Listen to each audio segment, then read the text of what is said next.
So I'm gonna just do a quick process video.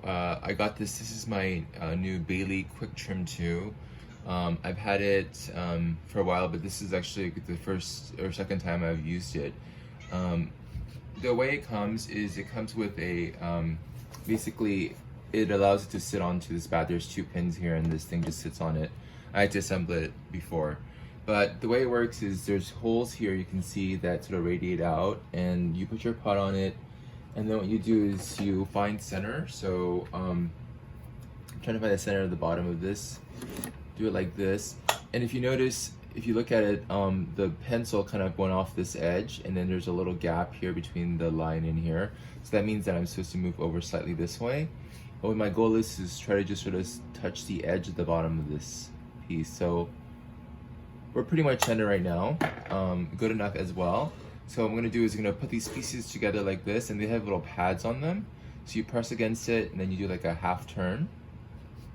You turn it around, and you do it, you push it in, half turn. And previously the way I used to trim is I used to use balls of clay. So now what I'm gonna do is I'm gonna mark out where the foot starts, and then you want to take off some material on the bottom of the pot, because if the whole surface touches, then it tends to wobble, and the best place for for it to not wobble is to have sort of an edge. So that's what I'm gonna do right now. I'm gonna first. So I'm looking at it right now, and it looks like it's still not centered. I'm gonna open it up a little bit. Looks like, if you can see it, you can tell, but right now the line's here and the line's here, so it's not really. It's a little bit of space this way.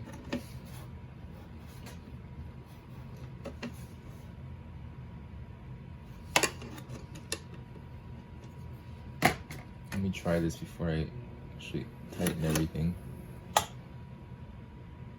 Okay, that looks centered. Okay, I'm gonna tighten everything again. Half turn.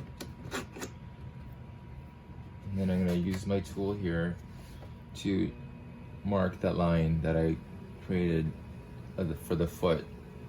And right here, I don't know if you can tell, but when you throw, there's always a lot of clay right here at the bottom. And so one of the things that you actually do after you've let the clay or dry a little is you create a little bit more of a curve on this side. So that's what I'm gonna do right now. I'm gonna create that line there, and then go in it, and essentially it's just very similar to I guess if you throw, you don't have to, if you work on a wood lathe, you do have to kind of find center initially, but this is kind of a very similar process in the end, because what you're doing is finding center and then stay in a fixed position, and then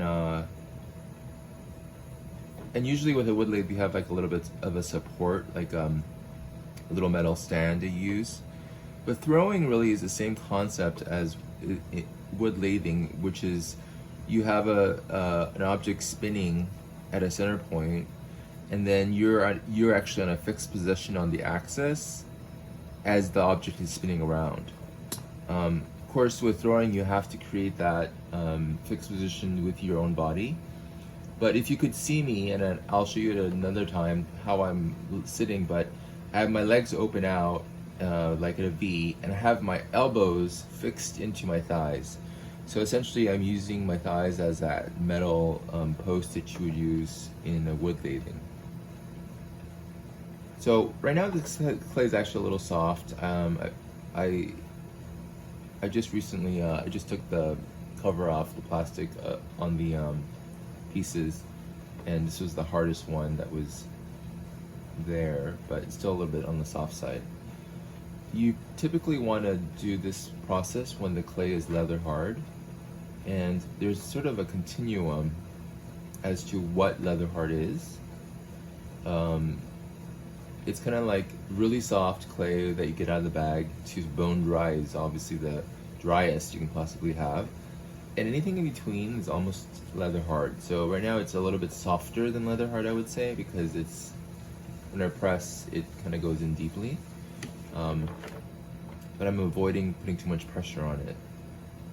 So the bottom is actually nice now. I'm gonna do a little bit more of sort of carving, I guess, in a sense, on the bottom part of this to create a little bit more of a bowl shape on the outside.